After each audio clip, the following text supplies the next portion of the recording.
कोपऱ्या पाटील गावचे लोक आता माझे भीक कोण घाली असं तुकाराम महाराजांना म्हणावं लागलं. पांडव देवाला खूप वेगळे तरीही त्यांच्या जीवनातील दुःख निष्ठ झालेले नाही. त्यांना 12 वर्षाचा वनवास व 1 वर्षाचा अज्ञातवास भोगावा लागला.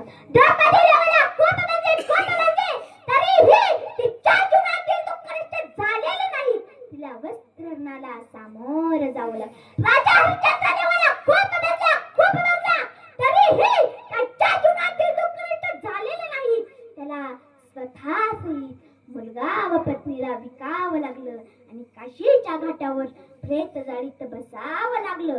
संत जनाबाई देवाला खूप वेगळ्या तरीही त्यांच्या जीवनातील दुःख निष्ठ झालेले नाही. त्यांना चोरीचा आळ आला आणि त्यांना स्वावर जनाची आज्ञा झाली.